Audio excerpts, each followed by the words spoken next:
la organización del acto, a ti, Marian, y el tesón que ha tenido también Ana Terrón. Yo sobre todo hoy siento placer de estar aquí, pero orgullo también de mis compañeras. Me podría pasar todo el rato pues hablando de ellas, hablando de experiencias, de su trabajo, en lugar de hablar de lo que me ha preguntado Mari.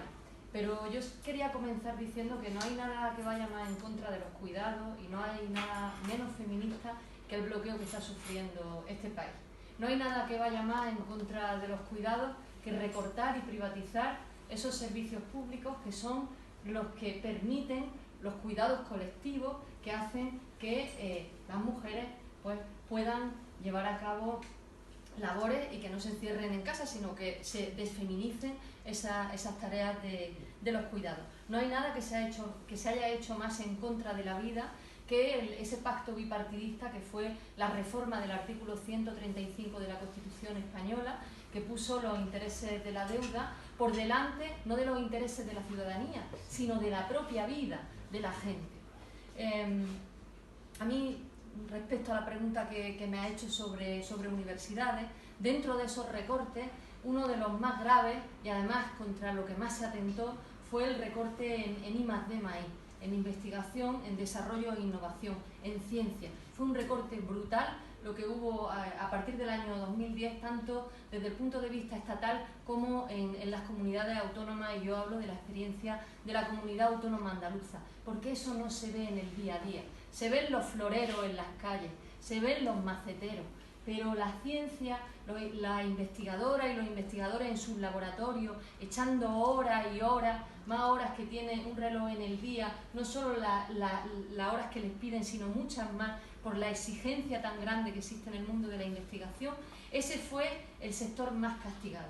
Y cuando se castiga ese sector en un país, lo que se está castigando es el progreso. Lo que se está castigando precisamente es de lo que ha hablado Mercedes Barranco, de ese avance en la transición ecológica. Porque si hay avance en transición ecológica, será porque haya investigación en energías renovables, será porque haya investigación en parques ecoindustriales, será porque haya investigación en agroecología. ¿Y dónde se hace esa investigación fundamentalmente en este país? En este país se hace en los centros públicos, en las universidades públicas y en los centros de investigación públicos. Ellos son los que son punteros. Por eso las medidas fundamentales en relación con I+D+I tienen que estar relacionadas, en primer lugar, respecto a su sostenimiento. Y esto se sostiene con el artículo 31 de la Constitución española. Progresividad, equidad y justicia. Justicia fiscal. Y eso ahora mismo, ¿yo qué quieren que les diga? Ahora mismo no se da. Mucho constitucionalismo, pero pocos se han leído y han llevado a cabo lo que requiere el artículo 31 de la Constitución española. Tanto si hablamos de patrimonio como si hablamos de impuestos de sociedades, que las grandes empresas están pagando tipos mucho mayores que las pymes, siendo, por ejemplo, en Andalucía el 96% del tejido productivo, como si hablamos del IVA, que hay, están deseando, hablan de bajada de impuestos, pero Partido Popular, Ciudadanos o Vox están deseando subir el impuesto más injusto de todos.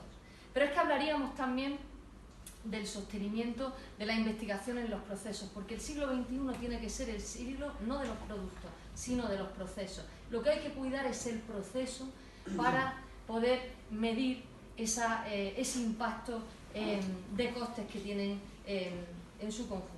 No solo hablamos de sostenimiento en el programa, sino que hablamos también del gasto.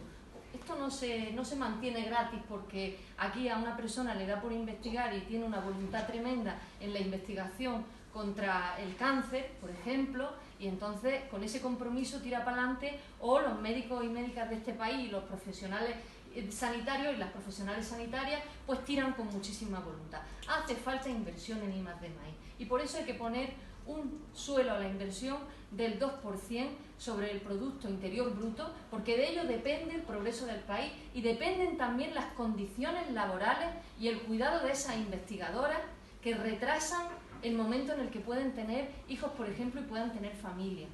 Que cuando la tienen, además, en este país, 8 de cada 10 catedráticas y catedráticos son hombres. Las mujeres nos cuesta muchísimo más llegar, porque tenemos esas jornadas laborales tan extensas que son la investigación, pero es luego también que llevan la pechuga empanada aquí, ¿sabes? En la cabeza.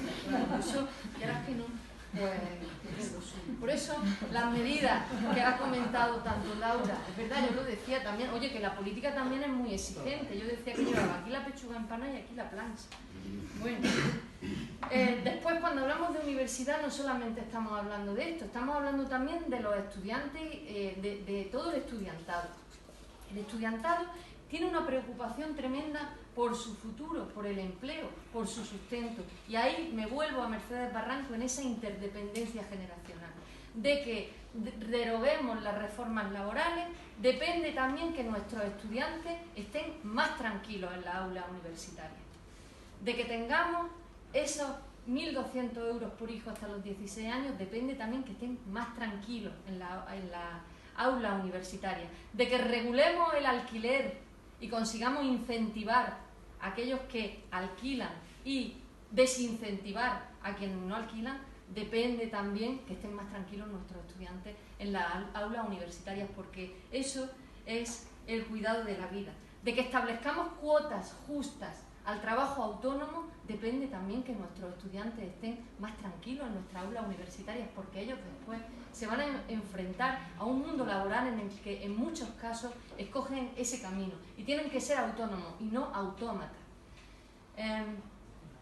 Y por último, esta interdependencia está ligada a las pensiones. Si nuestros jóvenes obtienen mejores puestos de trabajo, van a obtener, después vamos a poder pagar estas pensiones que deben estar constitucionalizadas. Y no solo miremos hacia arriba, miremos también hacia abajo, al derecho al futuro. La universidad se construye no cuando el estudiante entra en la universidad, sino mucho antes. Por eso nosotros estamos pidiendo que la comunidad política se amplíe y que esas personas de 16 años que nos están dando un ejemplo a nivel internacional tengan derecho a voto en este país. Muchas gracias.